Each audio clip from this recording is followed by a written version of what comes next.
We'll call this meeting of the Oceanside City Council to order and start with a roll call, please. Mayor White. Here. Deputy Mayor Feller. Here. Councilmember Kine. Here. Councilmember Sanchez. Here. Rodriguez? He's in closed session. In closed session. He's here. If you would join me in the Pledge of Allegiance, please. Ready? Begin. I pledge allegiance to the flag of the United States of America and to the republic for which it stands, one nation under God, indivisible, with liberty and justice for all. Mr. Mullen?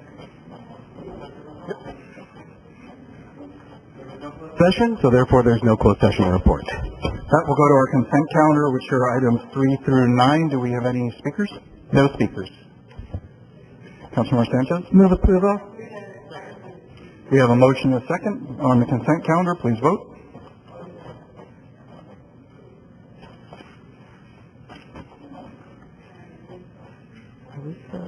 So, We'll go to our first general item, item 10, which is ordinance amending Chapter 2 of the Oceanside City Code, replacing the Administrative Service Department. Mr. O'Brien?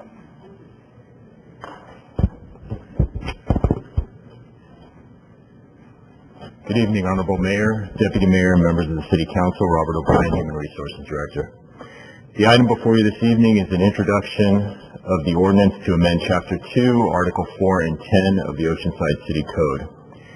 In the early 1970s, Chapter 2 of the Oceanside City Code established the Department of Finance Services for the uniform processing and development of all fiscal, accounting, and budgeting functions. In January of 1998, the City Code was updated to change the word finance to administrative services throughout Chapter 2. This change reflected the establishment of the Administrative Services Department, which was not only tasked with overseeing the fiscal functions of the city, but personnel, risk management, and information technologies as well. This administrative structure was utilized for only a few years and effectively dissolved in the early 2000s. Today, the Financial Services Department, under the direction of the Financial Services Director, oversees all fiscal, accounting, and budgeting functions for the city.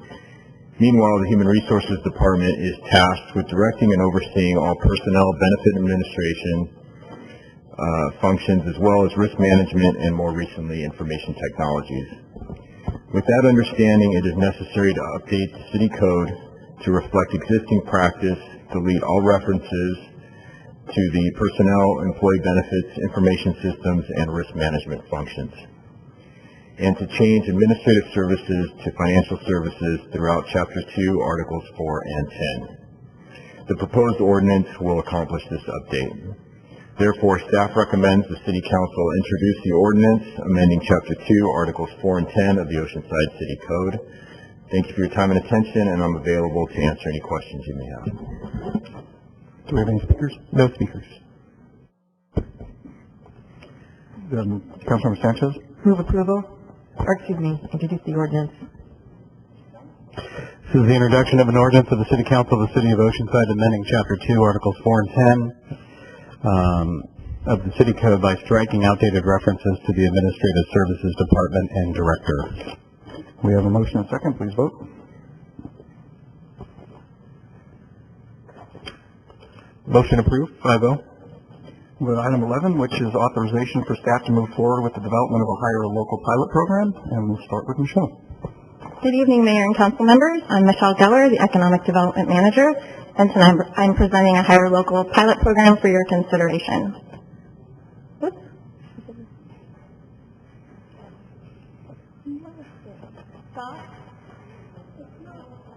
Oh, there we are. First, the synopsis. It is recommended that City Council authorize staff to move forward with developing a higher local pilot program and authorize the City Manager to execute an agreement with Miracosta College Technical Career Institute to partner with the City on this effort. Now, some background. In March of last year, City Council approved a Business Attraction and Retention Financial Incentive Program. And this is an initiative brought forward by Councilmember Rodriguez and Councilmember Kine to create more jobs for Oceanside residents. Staff got to work researching this type of program and looked at best practices in other cities. You will see an example of an effective program of this type attached to the staff report called Hire Moval out of Moreno Valley. Staff also conducted a survey of Oceanside employers, the results of which are also attached to the staff report, and they held a business roundtable at the Gilead Conference Center that included local employers and service providers. It was at that roundtable that a partnership with Mira Costa College Technical Career Institute was proposed. And in June, staff presented a Hire Local pilot program framework to the Economic Development Commission and received positive feedback. And this past fall, staff had multiple discussions with Mira Costa College TCI to sort of flesh out additional pilot program details, which will be discussed next. And Linda Kurakawa from Mira Costa, she's the Director of Community Education and Workforce Development. She would be here tonight. I think we didn't realize that things were going to go so quickly. So she really served as an advisor to staff on ways to structure this pilot program so it had the greatest chance of success. The pilot program being proposed would be 18 to 24 months in length. This would provide enough time for multiple groups of graduates to complete the programs offered. The pilot program would pay fees and tuition on a reimbursable basis for Oceanside residents who successfully complete one of 8 programs, and these programs were specifically chosen to their potential to result in well-paying careers. The pilot program would also provide a $500 employee retention incentive to Oceanside residents hired by Oceanside companies who remain in good standing with their employer for 6 months. Now, the program's success is going to hinge on a very targeted marketing strategy. Currently, 30% of Mira Costa College TCI's program participants are Oceanside residents, and they have over 24 Oceanside employers already working with them. So we're really just going to need to increase the number of students in the pipeline who are Oceanside residents and increase the number of Oceanside companies who are hiring those students. So circling back, authorize staff to move forward with the development of a Hire Local pilot program, and authorize city manager to execute an agreement with Mira Costa TCI. And that concludes my presentation. Thank you. Do we have any public? No speakers. Councilman Rodriguez? Thank you very much. I'm really excited to move forward on this program. I know staff has worked hard in partnering with the business community, and really, you know, the goal behind this whole effort was how can we create higher paying jobs locally? Is it to incentivize the employer? Is it to create educational bridges? And what the employers came back with is it's more valuable for them to have a qualified and able Oceanside employee than it is to receive a tax incentive. And so that kind of birthed moving this to the next phase. And so again, I'm really excited that we can offer this to Oceanside residents in the form of a pilot program, and we can come back, fine-tune it, make it better, potentially partner with the business community to help fund this in the future, and create a lot more higher-paying jobs. Just to give you guys an example, the phlebotomy technician is only a 10-week program, and they can start paying right out the gate. They get started paying $27 to as high as $115 an hour right here in Oceanside. So, you know, programs like this are going to really help a lot of families, and I'm excited to move it forward. So I'd like to make a motion to approve it. Mayor Feller? Hi. Did you want to? I'll make a quick comment when you're finished. Yeah. Okay. I just, I'll second it. One thing I would like to know is how are we going to measure this? How is it measured? So we'll measure it based on, you know, number of graduates of these programs matched up with Oceanside companies. As I mentioned, 30% of the participants are currently Oceanside residents, so we'll look to increase that number, obviously. And then about 25 companies, Oceanside companies, are working with Mira Costa to hire those graduates, so we'll work on upping that number as well. Because this is a pilot, I mean, we don't necessarily have a benchmark to measure it against, but you know, we'll just look to increasing those two numbers. And then after 6 months of the program, we'll evaluate it. That was the rest of my question, so thank you. I think as the traditional four-year degree, as we're learning, it might not always be the best fit for everybody, you know, with our student debt issue that we have, over $1 trillion, I think the short technical certificates are a good way to get important skills and get somebody in the job market quickly. So I'm happy that the program went this direction. I think it hopefully will be a good return on investment, and we'll get some good qualified candidates. So thank you again for your work. Councilmember Sanchez? Thank you, and absolutely, I'm all for hiring local. We have had situations where developers have hired workers from Arizona and had them come here, and I really think we need to address those kind of issues where there are so many people who are wanting to work, and part of what we're doing is developing Oceanside and creating these jobs, and unfortunately, some of these jobs, a significant part of these jobs end up going to outsiders. So I think that we need to do more, and I'm looking forward to figuring out how we can do that. I also believe that we need to bring more jobs to Oceanside, more high-paying jobs, because we happen to have the lowest jobs-to-residents ratio in the entire county, and that speaks to our ability to whether or not we're going to be successful in ensuring the economic and environmental sustainability of our city over time. So bottom line is, I'm going to support this, and hopefully it's a good project. But really what we need is just going to be a handful of jobs, and I understand it. Whatever was created is good, but what we need is really to get businesses to come to Oceanside and have the good paying jobs, and ensuring that the jobs that do come to Oceanside, that we hire locally. So those are my comments. Thank you. Deputy Mayor Feller? What was just said has nothing to do with this project. This project is very important, and Ryan brought up an interesting point that not everybody needs to go to college. And a good example of that is there are vocational scholarships for trade schools, and Maricosta has many of those, which is what we're aiming at. So as groups figure out this effort, they'll be able to scholarship some of these people to help them with their needs as well. I think it can open it up wide. Councilmember Rodriguez? In reference to Councilmember Sanchez's comments, I really look forward to you bringing some action forward to back up your motives on what you would like to see for our city. So I look forward to seeing that in the near future. We have a motion and a second. Please vote.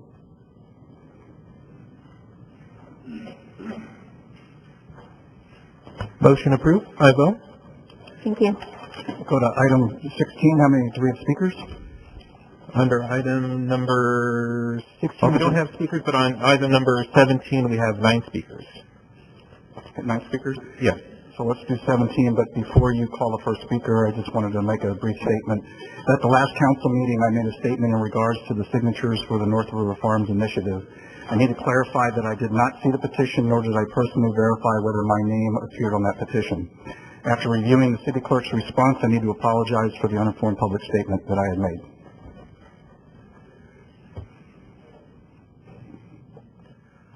Our first speaker is Joan Bachman, to be followed by Alejandro Sanchez, to be followed by Barbara Brown. And as I call your name, please make your way up to the podium.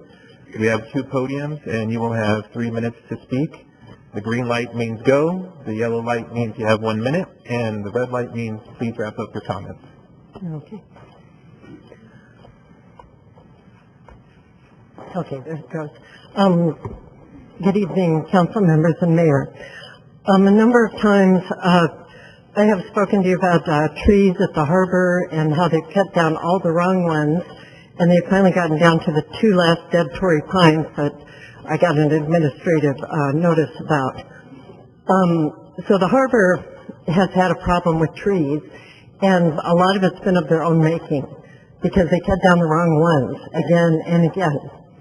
And so the Buena Vista Audubon Board of Directors on Friday approved a motion to ask the City of Oceanside to create a landscape master plan for the harbor that addresses sense of place, bird habitat, and the inclusion of native plants.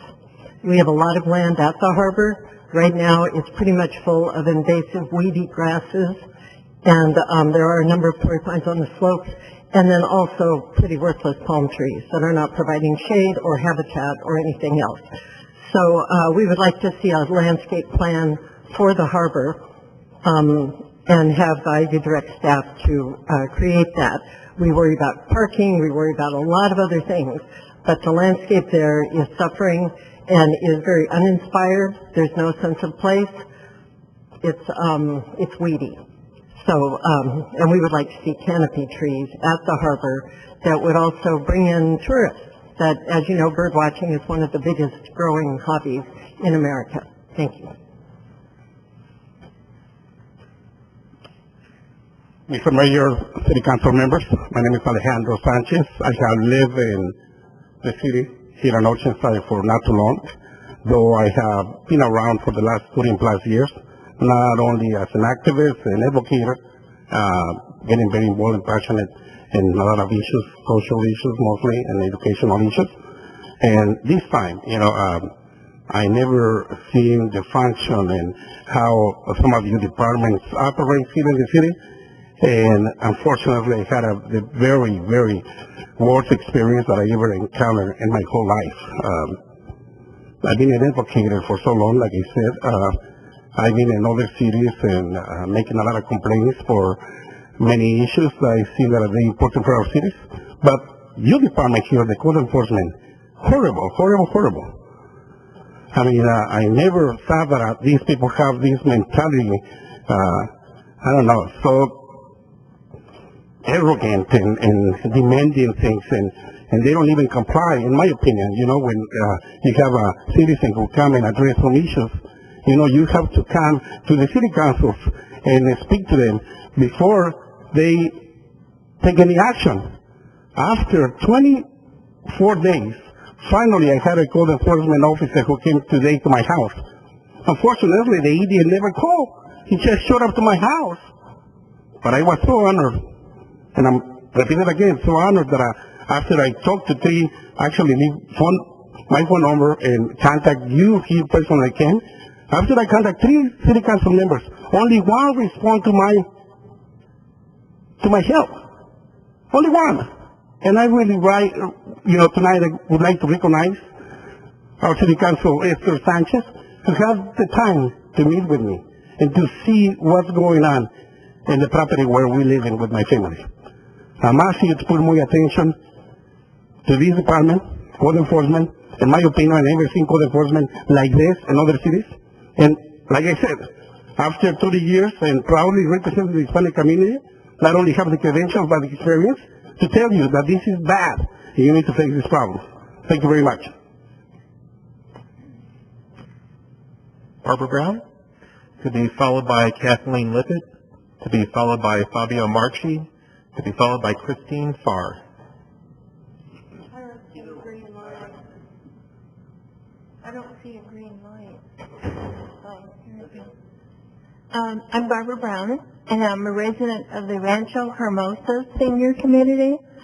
And this is my second time here due to the fact that the situation has grown terribly, I feel. And I fear for our residents of the Rancho Hermosa Senior Community because River Oaks Apartments is on San Ramon, which comes up San Ramon to Rancho del Oro.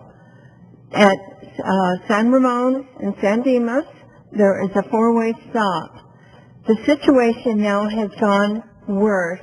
The residents are not slowing down. They're barreling right through the 4-way stop.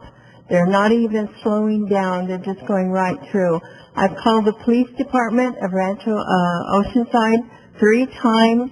I have not seen an officer there, and I have not received any callbacks.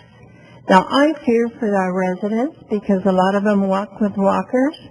I was a resident, I think it was a year ago, that I was in the crosswalk and I was almost hit. By the time the resident had stopped, his truck was about 12 inches from my body, And then he yelled at me and told me to get out of the walk. And I feel that we need to really look at this issue because of the fact that we are 100 units there. And I feel that I realize I've been watching the news, and I realize there's a lot of more important issues that do come up. But even if they, in the past, they have actually sent an officer there like for one day, and that really helps. But like I said, they're just barreling right through that four-way stop now. And I mean, this one, when I called the sergeant of traffic control at the Oceanside Police Department, I called and told her, I said, this gentleman, he could have killed somebody. He was coming so fast up from the River Oaks Apartments across San Dimas. I said, he could actually have killed someone. And I really feel this issue needs to be looked at, seriously. Thank you for letting me share. And I've been a resident of Oceanside since 2000, and I'm a taxpayer. I own a home, and I have great concern for our residents. Thank you.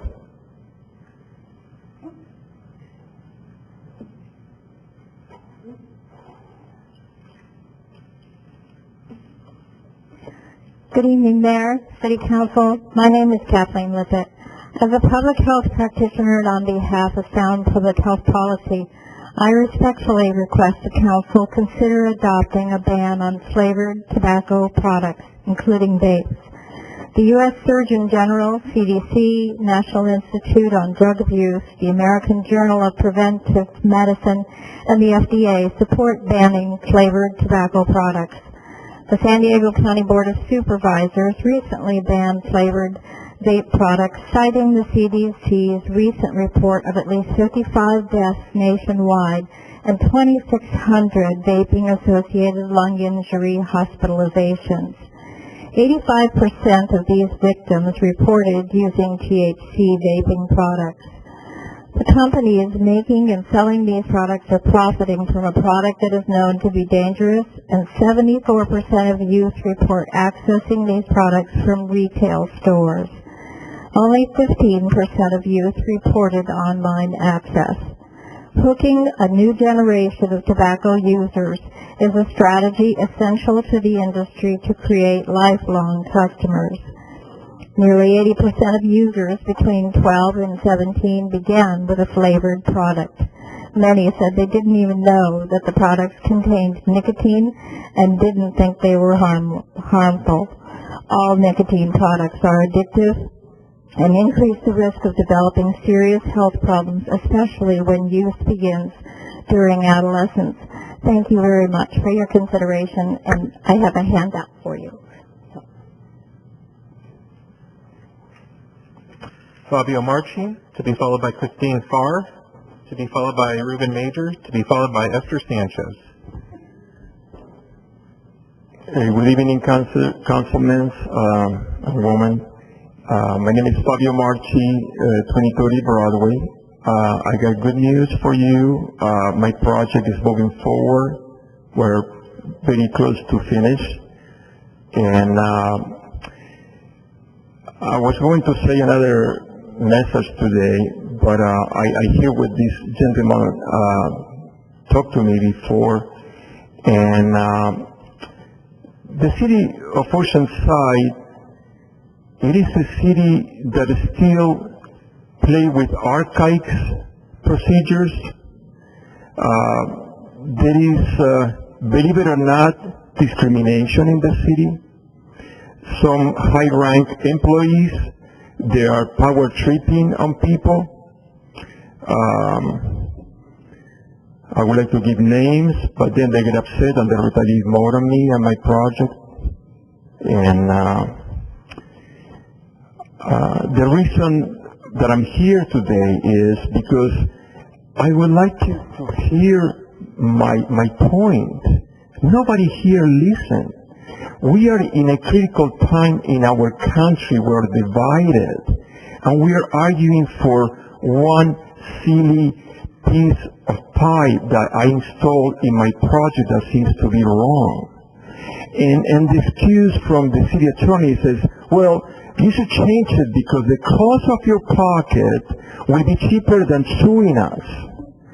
Well, you say something like that, John, don't shake your head. You're very, very, a person that I said to you once in your face and in front of everybody, you are the mastermind behind here to drive the process of this city to be efficient, to be open-minded.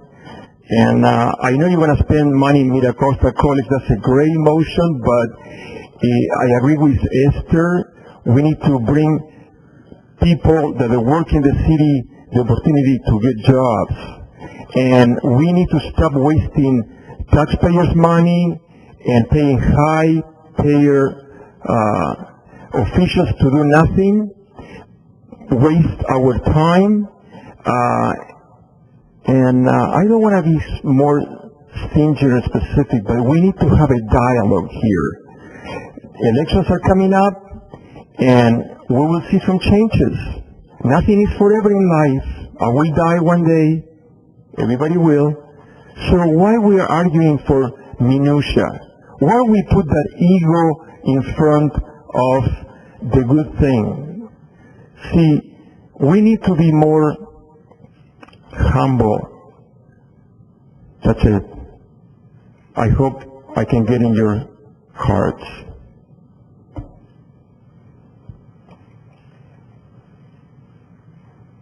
Christine Farr?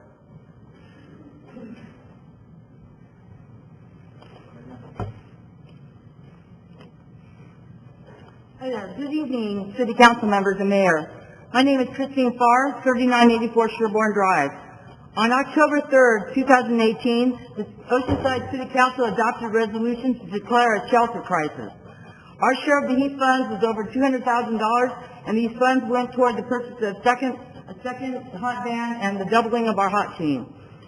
On the Martin versus Boise decision, our goal is to provide enough shelters for the entire homeless population so we can legally remove the homeless encampments permanently out of the SNL riverbed and other public spaces as a health and safety issue.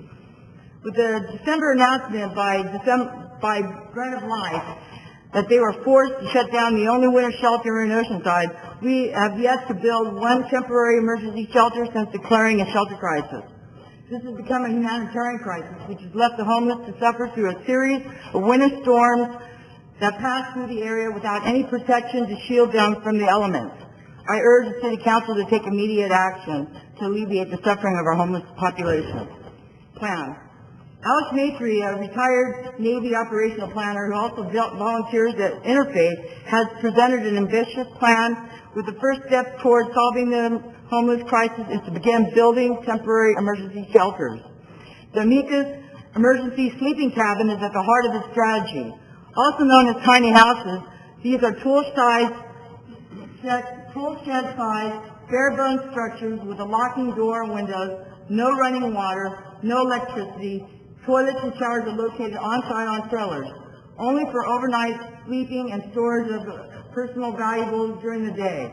The cabins can be built in one day and dismantled in hours and can be stored flat for any future use. No more than $4K each. The city should pay for the materials to build these cabins and the leasing of the toilets and showers on trailers on-site and the leasing of the land itself. Best solution. It's time for the City Council members to make a decision to approve Alex Matry's plan. The total for 15 to 16 micro-communities to build and operate from April 2020 to June 2021 is $1.36 million.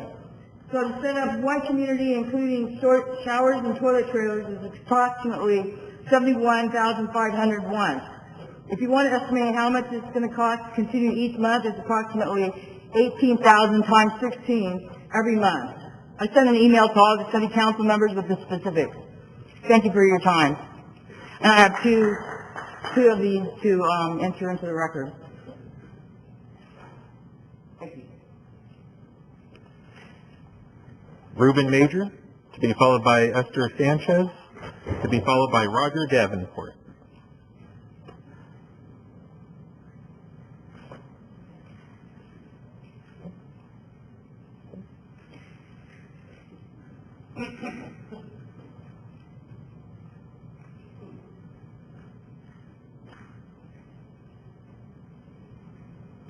probably on his way.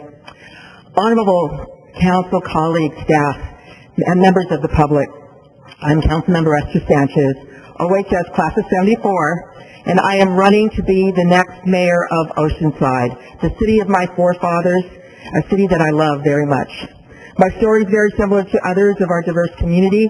I grew up in poverty, although I never knew it, as I had the love of my parents, family, and extended family, as well as many friends from throughout North County. My folks always volunteered, helping to build the first rec center at Joe Balderrama Park, speaking out for lights and paving streets, working together to end the violence, bringing hope and opportunities to our youth and families. I earned a BA in Urban Studies from Brown University, JD from Hastings College of Law, and served as a deputy public defender in our community here for 20 years, always giving. Running for city council the same year as Councilmember Jack Feller was an extension of my commitment to public service. I've worked very hard to turn our community around, including creating community policing, working to lower our public safety response times and crime rates, and overall preserving and enhancing our quality of life through economic development in every neighborhood, regardless of socioeconomic status. We are still challenged with having the lowest job-to-residence ratio in the entire county. We need more jobs, green, livable wage jobs within our city limits. We need to become sustainable economically and environmentally, and we need to more aggressively address our affordable housing and homeless issues. I've been meeting with our city staff, housing specialists, and volunteers, listening to our homeless, and gone on a ride-along with our homeless outreach team. And while I've worked with staff to push through over 1,300 new affordable housing units, we obviously need more. As one of our city's representatives on the North County City's Homeless Task Force, I've contributed to the discussions on how we are to shelter all our unsheltered, as well as how to address our mental health needs. We need bridge housing, also known as transitional housing, with supportive services. We need at least 2 day centers where our homeless can come in from the streets and receive referral services in life and job skills. And of course, we need additional affordable housing. I am committed to ending homelessness in Oceanside. I am committed to bringing good paying jobs to Oceanside. And I am committed to preserving our quality of life, preserving our city's character. Unfortunately, shortly after my no vote on the North River Farms project and the successful filing of the referendum against the council majority's action, I received a notice of a recall petition, this after having been reelected just a little over a year ago. My record speaks for itself. I understand the signature gathering should be starting up. I ask that you not sign it, that instead you contact me. Give me an opportunity to discuss whatever your concerns are. If it's about our city business, please call me here, 760-435-3057, or an email, esanchez@oceansideca.org. If it's about personal or campaign-related matters, please call me at 760-435-0971, or email me at yesforester@gmail.com. I believe in us. I believe that this year's election is about saving the very soul of our beloved city of our Oceanside. Let's continue to work together. Thank you.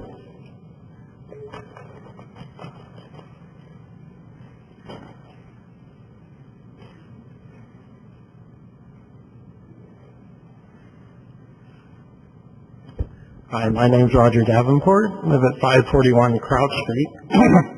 I also wanted to address the last city council meeting, and I wanted to thank our city clerk, because the day after our city council meeting, the city clerk reported the following. He said, at the end of last night's city council meeting, Mayor Peter Weiss made a comment on the record accusing the North River Farms referendum signature gatherers of forgery. And he goes on a little bit later to say, I received a written communication from an individual by the name of Peter Weiss, a realtor and resident of Oceanside, stating that he had indeed signed the petition.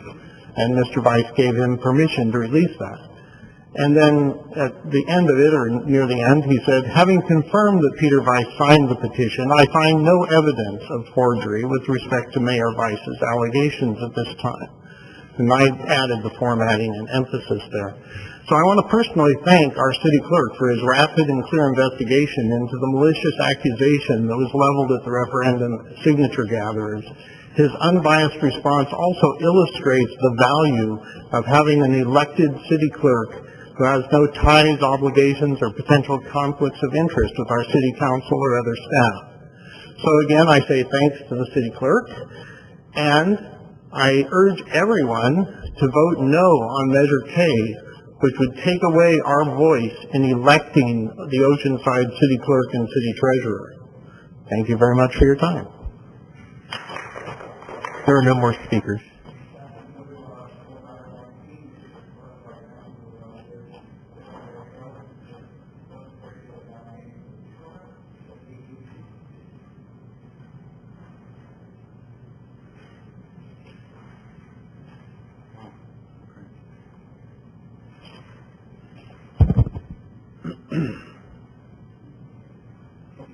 I have a little presentation.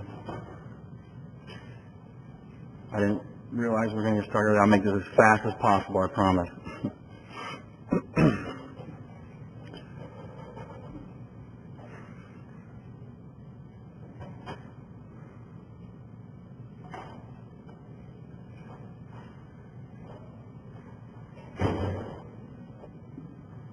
Go ahead.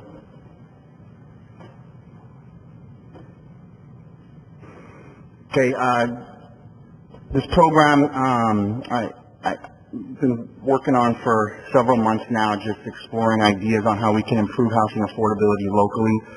And it's important that we understand the difference between affordable housing and housing affordability. Affordable housing is government subsidized housing funded by tax dollars to help very low income families. Housing affordability is where the low and medium income families of Oceanside, which is a large portion of our population, fall. So it's defined as a ratio of medium priced home compared to area medium house incomes. In other words, an area is not considered affordable until 50% or more of the households can afford to purchase or rent 50% plus of an area housing stock, utilizing up to 43% of their gross income toward housing and obligated debts. And then this gives you an example of a breakdown of what would be considered affordable. And as you can see here in Oceanside, the affordability gap is pretty far. We have a long way to go. So as a policymaker, it's important that we work on addressing the housing affordability dynamic. And so this program, I think, will address that. Next slide. Go ahead and get the whole slide up. I just pushed one. So there's a few reasons. Push the button. Yep. Housing is unaffordable to most Californians. House prices are at their highest point ever in California history, especially on the coast where 75% of all Californians live. House prices have never been this high. 55.3% of California renters spend more than 30% of their total household income on housing. In California, we are 3.2 million housing units short compared to what we have. So when you look at it from a supply and demand level, there is a ton of demand, very low supply. And the rental vacancy ratios are at 3.5%, which is really low, which allows investors who manage rental properties to show that as an indicator to increase rent because there's more of a demand. It's a part of their investment portfolio decision making. Next slide. Oceanside Affordable Market Purchase Program. So this is a unique program. Go ahead and click it again, Mike. It is a hybrid down payment assistance program that leverages developer affordable housing in lieu fees instead of tax dollars to bridge the affordability gap on both new and existing market rate housing stock. These are some of the details. The city would, through the in lieu fund, would fund 20% of the acquisition price. Income limits are up to 15% AMI, which is area median income. And there's some more details. I have a short video I'll show you, so I don't need to spend too much time on that. Go ahead, next slide. So here's a quick overview of the program just to give you a gist.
Next slide.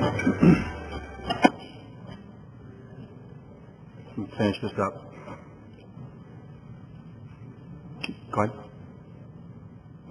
So let me explain the shared appreciation because there's some concerns with that. So the City of Oceanside has to mitigate default. So in any portfolio, investment portfolio, let's say there's $1 million, which will be able to help about 14 families. Let's say one of those loans goes into default or in foreclosure. They're required to qualify based on all conventional financing guidelines, full documentation. Well, that 25% appreciation is there to help mitigate for any of those losses. It will also help grow the fund, which in a sense is a pay it forward sort of dynamic. So that we can help more families in the future. So these funds will always be used for affordable housing, whether that's government subsidized program or this program. You know, staff will be able to mitigate as they prepare this what the ratio would look like. But I give an example on the right.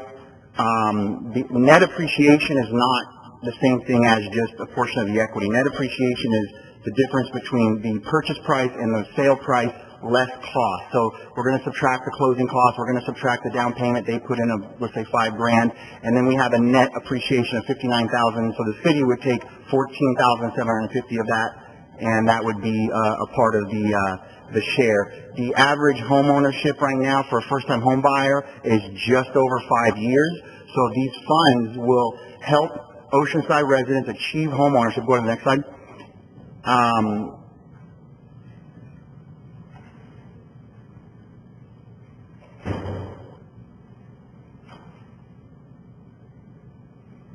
Yep. So let me show you a side-by-side comparison of if somebody was to go to try to buy a house in today's market at $500,000. Right here, you're seeing the mortgage payment's going to be about $3,200 right now in today's market. If they were to go buy a house for $500,000 and have the 1% down, they have to have excellent credit for this type of program because of the low down payment. And with all those terms, their mortgage payment is $3,284, including everything, including mortgage insurance. If they use Oceanside AMP, their payment's only $2,440 for that same $500,000 house. Go ahead and go to the next slide, and that's a breakdown with all those assumptions. So they're saving $844 a month than if they were renting, or than if they bought it on their own with only 1% down. Fair market rent, according to HUD, for zip code 92056 is $3,210. So they're paying $770 less in a mortgage payment than they are in if they were just to be renting out in town. So the beautiful thing about home ownership, as we all know, is it's a forced savings account. You're building equity, you're creating wealth for your family, you have pride of ownership. We have a whole generation of Oceanside residents that have been pushed out of purchasing because the gap is so far. They're giving everything to rent and they're not able to save those down payments to achieve home ownership. Next slide. Done. So I'm done. You guys want more comments? We have one speaker on this item. Our first speaker is John Seymour.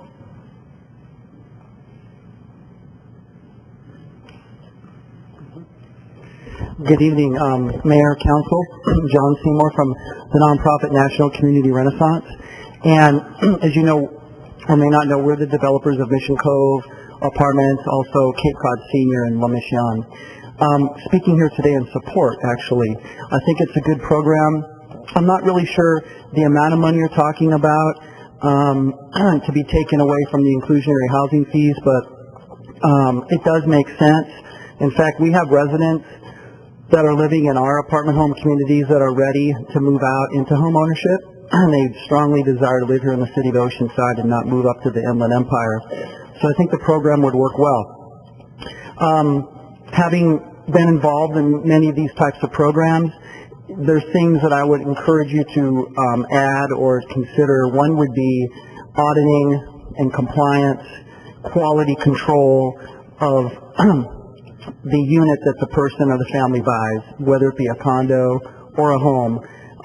Make sure that it doesn't fall into zoning issues, code violations, leaky roofs, mold, things like that. Many first-time home buyers, without the need for government assistance, can afford to do the upkeep on their units. But there's a reason why they need to borrow 6 figures plus to be able to buy a home. There's a reason they don't have that down payment. Therefore, they often struggle to keep their properties up. We don't want to see this happening in Oceanside. So I think you need to have good follow-up on that. The other thing is to be careful on your inclusionary housing fund, whereby that is the main source of funds to address your most vulnerable residents here in Oceanside. Low-income families that are one step away from homelessness, people experiencing homelessness, veterans and seniors on your streets today. We borrow those inclusionary funds and we leverage them 3, 4, 5, 6 times with private and state funding sources. And without that sole money, little production would occur to help people that are greatly in need, vulnerable people. So I'm on support of this. I hope it works out well. God bless you. I'm here for any questions. Thank you. No more speakers.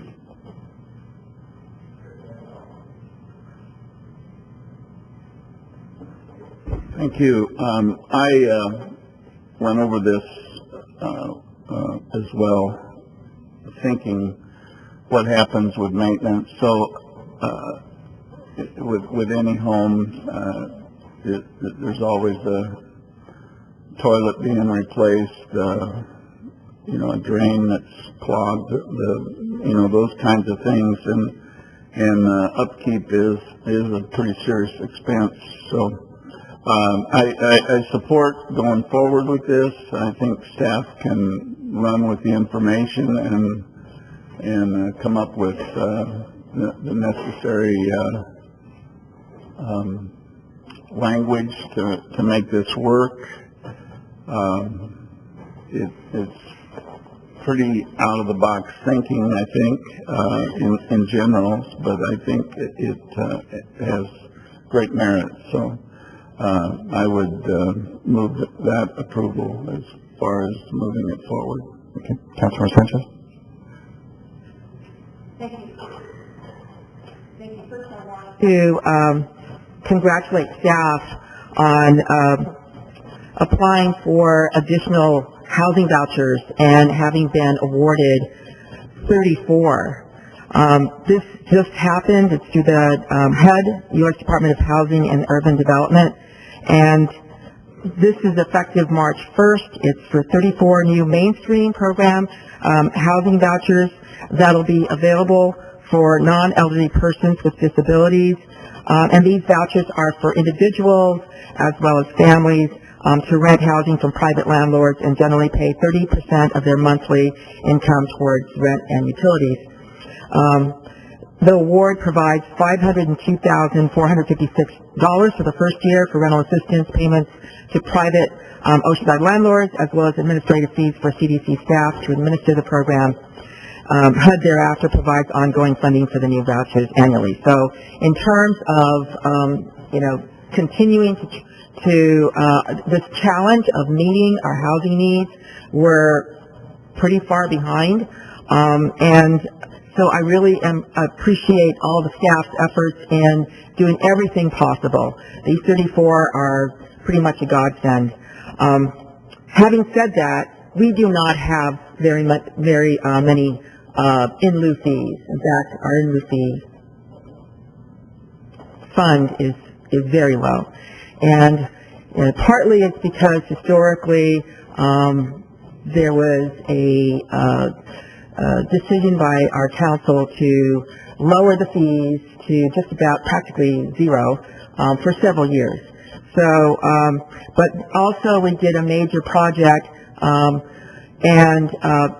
which took a while to do, but having done it, that's Mission Cove. It's a phenomenal project that we did along with La Mission. Those two projects in the valley did a whole lot, got us at least several affordable housing units. I am concerned about this because, I wish we had a lot more funds. And then because we already do have a home program, it does address a different demographic. I believe after talking with staff, we have maybe 6 people who are able to apply. It's not something that is something everybody is able to apply for. So this is a different demographic, and I was trying to think of reasons really to try to support it. And so I did get a chance to talk with staff, talk with housing specialists, and say, okay, how can this make sense? Because I am concerned about foreclosures.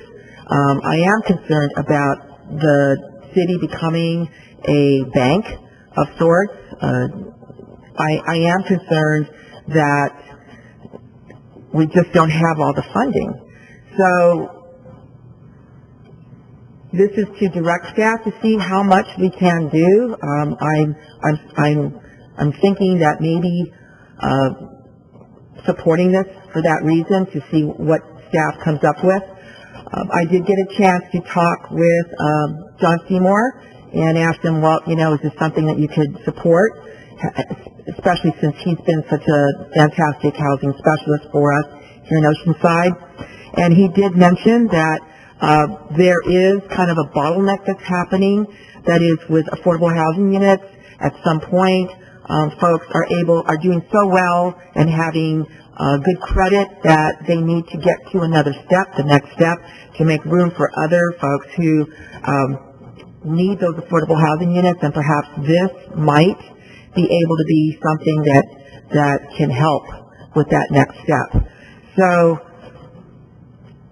my concern is that this is not going to help us leverage. We're talking, I guess, $1 million, maybe 14, I think it's 14, whereas what we just got through HUD is 34, and that was 502,000. So of course, the HUD project, the HUD program is going to help many more families, a lot less money, and these are, as I said, HUD funds. In lieu fees, we have so little. So not having all the information before me in terms of, how successful this could be, certainly not having individuals coming to me and saying, look, this is a niche that we need to address. Perhaps Councilmember Rodriguez does, have, some input, or has gotten some input as to that. I'm worried also about the administrative costs and how that might eat up funds that could actually go towards addressing our homeless, because we can use in lieu fees to address our homeless. So I guess the issue that I have with this is, where is our greatest need? Where is our greatest need? And I have to say that our greatest need are people who don't even have any shelter at all. And that is where, especially for having the first winter, we did not have a winter shelter. This really breaks my heart that we don't have, are not able to do that. Now that we have all the cities in North County coming together and saying, okay, we're going to address our homeless, issues at the same time, so that, you know, not one city is going to get, say, maybe attract more because we have, you know, we're providing services, is something that's really exciting. So with the North County cities and having us, you know, telling us, hey, how about committing to sheltering half of the unsheltered in, you know, in 2 years, and then the rest, in, you know, like after that. Can we commit to that? And our staff is looking into saying yes, you know, and how we can do that. And I think that's a great thing. I think our staff needs support in making sure that that happens. You know, $1 million. What can we do with $1 million?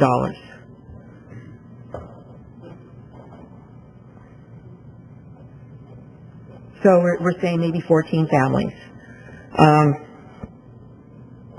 You know, it's still tough. I want to support our efforts into housing all our income levels, but how can we deal with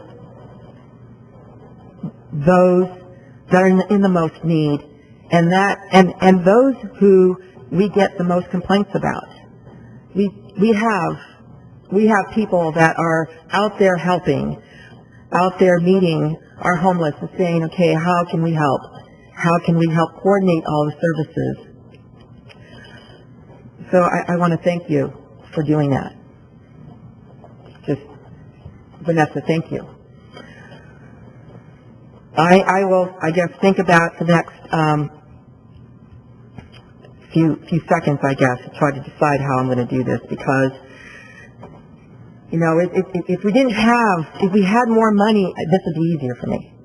But, you know, and I do hear John saying, well, you know, we do have this need. And maybe there are 14 families that can go to the next step. Thank you. Councilman Khan.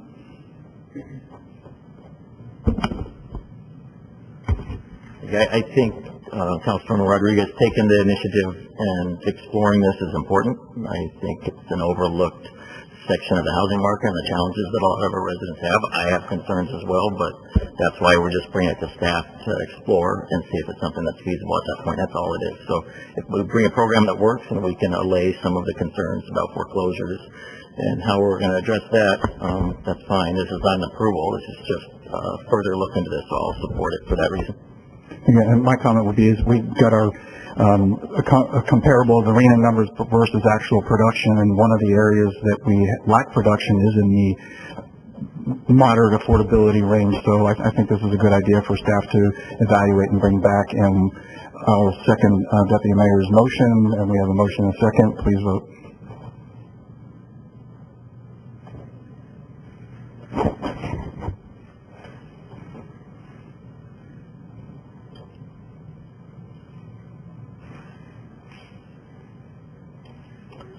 Motion approved 4-0 with Councilmember Sanchez abstaining.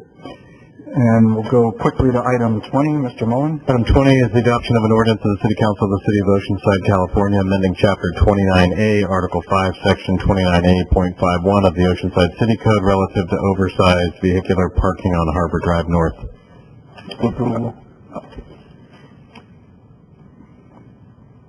I'll move adoption. Oh, you did a second. We have a motion and a second. Please vote.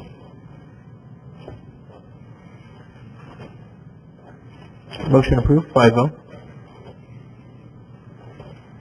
What time you got, Zeb? We got 6 o'clock. With that, we will go to our first public hearing item, which is a resolution approving a time extension for the Belvedere project, and I will open the public hearing and start with disclosures. We've known of this project for probably 10 years. We had a couple of emails about it. That's it.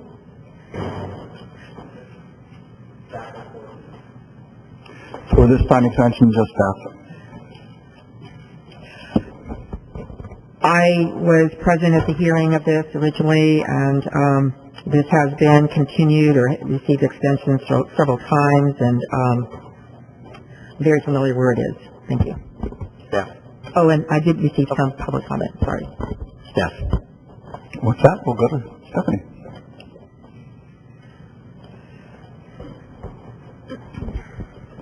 Good evening, Mayor, Council members. My name is Stephanie Cervantes, and I will be presenting the Belvedere Time Extension Project. For this project, staff and the Downtown Advisory Committee recommend that the City Council adopt a resolution approving a one-year time extension for the previously approved development plan and conditional use permits for the construction of a mixed-use development consisting of 90 live-work units, 124 hotel rooms, and roughly 8,000 square feet of commercial space. This extension would expire on October 17, 2020, and it is the final extension that the project qualifies for. The site is located on a city block bounded by Mission Avenue on the north, Seagate Drive on the south, Horn Street on the east, and Clementine Street on the west. The surrounding land uses include a shopping center to the north, a residential to the south, offices to the west, and Oceanside High School to the east. This proposal was originally approved in 2012 and consists of 3-level parking structure with 352 parking spaces, 124 hotel rooms, 90 live-work units, and 8,357 square feet of commercial space. In 2018, the City Council approved a request for a 2-year time extension. The current request is for 1 additional year, and it is the last time extension that the project qualifies for. There are no proposed changes with the request, and there are engineering and building plans that were submitted in 2019.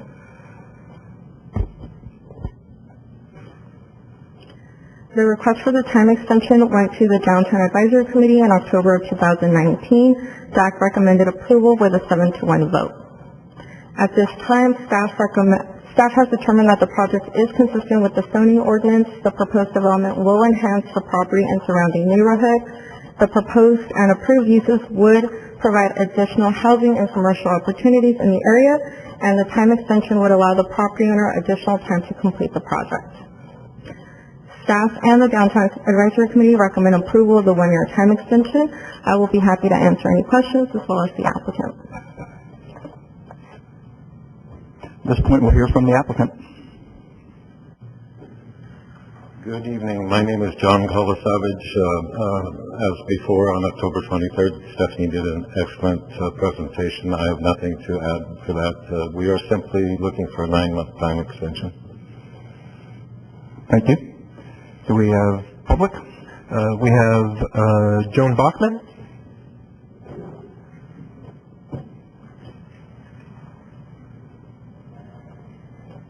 Good evening, Mayor and Council members. I've been at every hearing for this. This is down the street from where I raised my kids. I've then moved 3 blocks more to the south, but it's still my neighborhood. I've never been upset about the height or the density of this project. I am, however, looking at a very old project that wasn't that great to begin with. If you went up to the one they have in LA, it's ugly. Have any of you seen the one up in LA? I did all my due diligence on this thing, and they're not great developers. They have been coming back to us again and again. This project has been maxed out through various changes, and it was never an inspired project. I think it's time that we as a city basically stop begging. We do not need to beg anyone